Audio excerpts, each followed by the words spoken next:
bem, será que Jesus era um cara que realmente tinha uma bronca contra as religiões, contra os religiosos do seu tempo? Na verdade é que não há prova nem da existência de Jesus neste mundo. Desta forma, é impossível considerar um fato a sua existência.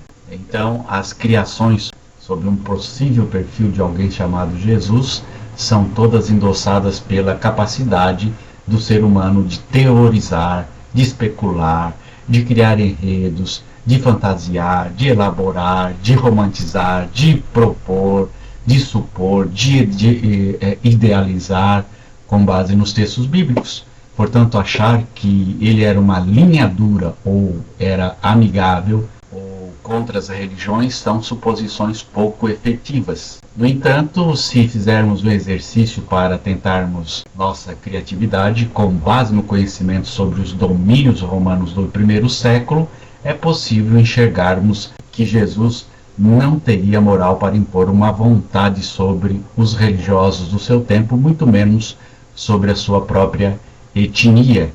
Existiam comunidades religiosas bem sedimentadas e algumas até favoráveis aos romanos, como os próprios saduceus, que dividiam a lucratividade conseguida com as festividades do templo na época da Páscoa com os romanos, que ficavam responsáveis pela segurança do local. Os fariseus eram mais do povão, porém tinham alguma moral com os saduceus e de tabela eram respeitados pelos romanos. Os essênios eram os isentões, se distanciaram das demais religiões, maiores e menores, e foram viver no deserto com algumas ovelhas dispersas do território da Galileia, enquanto eram observados pelos romanos de longe, com certa preocupação pelos colonizadores. Já os zelotas eram uma espécie de PCC, semita pelo menos, na visão dos romanos e para alguns civis judeus daquele tempo. Para Joséfo, a quarta filosofia. Os zelotas haviam causado vários problemas para Herodes, pai, para a administração romana em vários momentos distintos, também para os sacerdotes que ficavam no templo e para os civis judeus do campesinato e trabalhadores comuns daquela região e daquela época. Além disso, de tempos em tempos, aparecia um Messias zelotas guerrilheiro com um viés político agressivo e com voz ativa para conduzir o povo a atacar os romanos e os judeus vendidos.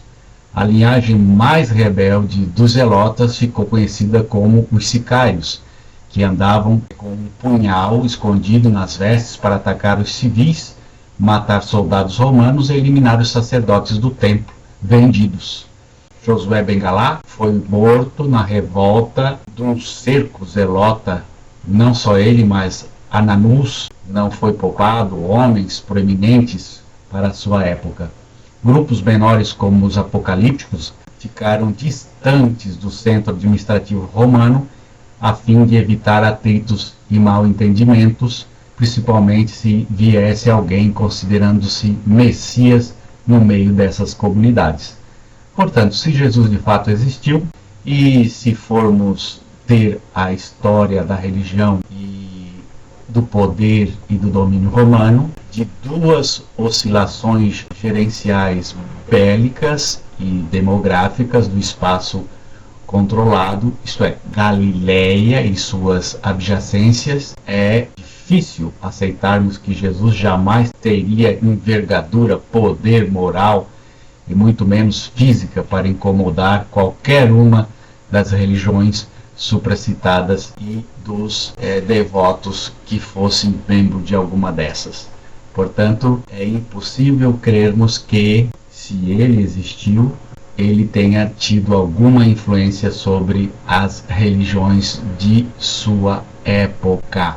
Portanto, a resposta seria: Jesus não passava a mão, se ele existiu, e ele também não era contra nenhuma religião, ou se fosse contra qualquer religião da sua época, o seu poder era tão pequeno que ele, de certa forma, não estorvava, não incomodava a ponto de darem confiança e bola para esse camarada. Um grande abraço, tchau, tchau.